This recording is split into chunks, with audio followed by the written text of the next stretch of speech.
Greetings YouTube, LMS Tactical here. Listen, if you're offended by foul language, this isn't the video for you. I never know what I'm going to say, but I want to tell you a story. And I had to step outside. It's a little noisy in the house. We got some people visiting, but it's also very humid, so I may have to wipe the lens here from time to time. But it's not my face that's important. It's the story I'm going to tell. And this story has two endings. And it's going to be up for the listener to decide which ending they're going to use. So here we go, and I'll try to make it quick. So there was, and this is a fictitious story, by the way, this is a fairy tale. There was a faraway land where two letters tried to coexist. There were the W's and the K's. And way back in history, the W's that founded and built cities, great cities, and actually established a country in the land of the K's and brought technology and wonderful things.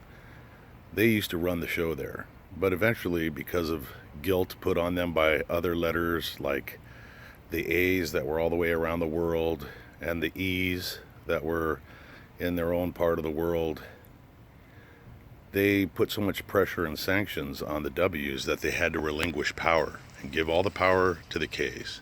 And that was a long time ago, 20-something years ago, about 24 years ago or more. And ever since then, the K's have kind of been looking for retribution. And they've been making it very hard on the W's. And the W's feel so guilty because they feel like they did something wrong that they allow they allowed the K's to get full power. And pretty soon the great military that the W's had established was destroyed and run by a bunch of incompetent K's who knew nothing. They didn't know shit about the military. The K's also took over the government, of course, and were stealing everything, all of the tax money. And oddly enough, it was the W's that were the workers. They were the farmers, and they provided all the food for the K's. But the K's still hated them. And the K's began to kill them. And they started killing them in very brutal ways, slaughtering them. And the goal eventually was to get rid of all of the W's so that the land would just be a land of nothing but K's. They were too stupid to realize that without the W's they wouldn't have any food to eat, but the K's were not known for being intelligent. The K's were very stupid, very ignorant, and very racist. And so it continued, and it started with the killing of the very people that were growing the food to feed them, the farmers. Now, some people had asked the K's, when all of the W's are gone, where are you going to get your food? And the K's were so fucking stupid, they said, oh, we will just go to the store and get the food at the store. Not being smart enough to realize that the food didn't grow in the store.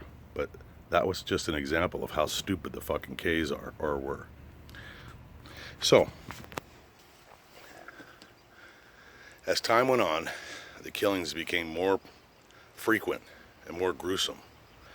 And it wasn't just killing them, they were torturing them, because the K's are so tribal and the K's were so stupid that they believed weird things, like if you rape a little baby virgin, of course all babies are virgins, but if you rape a baby to death, it'll cure the AIDS, and the K's were infested with AIDS. And the W's wrung their hands, and they gnashed their teeth, and they didn't know what to do, because they knew that the rest of the world still looked at them as having been the oppressors of the K's. And so nobody really knew what was going on, you know? The K's controlled the media. They hid the truth from the rest of the world. The rest of the alphabet barely knew what was going on. And so years went by. There were many murders, many tortures, many bloody rapes and beheadings, and the W's were hacked to death with hatchets and machetes. Little W babies were burned to death alive. It was just terrible. Yet still the W's wrung their hands and gnashed their teeth and said, why, oh God? Why, Lord? Why us? When will it stop? Will there be somebody to save us? Now, some very fortunate W's managed to get out of the land of the K's. And it wasn't easy. It became harder and harder as time went on. But some did, and they were very fortunate. Many could not leave the land of the K's because the K's made it very difficult to leave, and it was very costly too. And so the killings continued. Some K's were literally saying all over the internet, everywhere, how they were enjoying killing and they were going to keep on killing until all the W's were gone. And some W's were preparing for the time when it would be right to strike back. Now the W's were very, very smart. And the W's were very ferocious fighters. And the W's had proved themselves when they were outnumbered many times throughout their history. And they knew that when the gloves came off, the land of K's would be stacked with dead K's. Many of them couldn't wait. And so there was a problem though. They knew that if they struck too soon, the rest of the alphabet scattered around the world would sanction them, and the K's would be the victims again. Because the K's were very good at minimizing world knowledge of all the murders of the W's. But one day, and this is the one ending, and then I'm going to give you the second ending. One day, the W's had had enough. Yes, there were many W's that were in denial, and they were keeping their heads in the sand, pretending that it wasn't happening. Even though they all lived behind bars, and they all couldn't go outside without looking around because they never knew what day they were going to be hacked to death. They never knew what day their children were going to be forced to be raped and tortured in front of them before everybody was slaughtered. But finally, they had enough, and they decided to turn the table on the K's.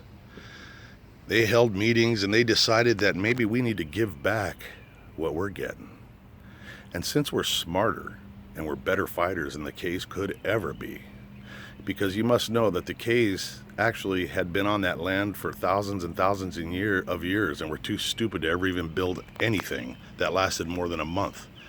They were basically brain dead. Stupid as fucking stupid rocks. That was how the K's were. And they believed in all kinds of weird fucking tribal mystical shit that wasn't true. But see, that was their weakness. They were greedy, they were violent, and they were ignorant and stupid. And so the W's realized it's time to turn the tables. And instead of there being W's laying along the road shot to death, young W couples, W farmers hacked to death, tortured, in the dead of night, the W's went on the offensive. Little teams all throughout the land. And they would slice throats here, snipe at K's there. They started letting the K's see that when the sun rose every morning, they were going to find either missing or slaughtered K's all over the land. Some of them even put little cards in their mouth after cutting their heads off with the letter W on it to let them know who did it, because they were that way. And it was brilliant. And soon, the K's who had been dancing in the streets and singing about their rape and torture were not sleeping so well, because they never knew when their little heads would explode from a well-placed chunk of lead fired from far away. And the K's were dropping like flies, and the W's started getting motivated. And there was some retaliation. There was great retaliation, and many young W's were slaughtered as a result. Many were killed. But the W's that were striking back realized those weak ones that aren't prepared are going to die anyways. So let's just rock. And they rocked. And eventually, there was a full-on bloodbath, with the majority of the blood being the K's, because the W's had many, many more targets. Remember, I forgot to tell you, there were only 1,000 K's in this country, and there were 1,000 W's in the country and 80,000 K's. So they were outnumbered, but it gave them more targets. And they used their ammunition very sparingly, and they knew how to use their weapons, just like their fathers and their fathers before them. And eventually, life was restored to normal, and there were no more slaughters. Of course, that was after a great war where many people on both sides, many letters died. Now, the other ending that you could use is that the W's put their heads in their hands and they waited for help from far away. Perhaps the letter A's, who lived in a country all the way around on the other side of the world, maybe the letter A's would come and help them. It was possible, but it wouldn't happen for a long time, because in the land of the A's, they were fighting their own political war. Maybe it would be the A's, maybe it would be the E's. Who knows? But they just waited. And as they waited, the monthly tally, the monthly toll of W's grew and grew and grew. And the K's became more emboldened and more violent and more vicious because there was no price to pay. Until eventually, W's living in that land were just a distant memory. And when the K's had no more W's to slaughter, they went back to doing what they do normally, and they slaughtered each other. That's the story. Which ending do you think is the best one? I like the first ending better. LMS Tactical, I'm out.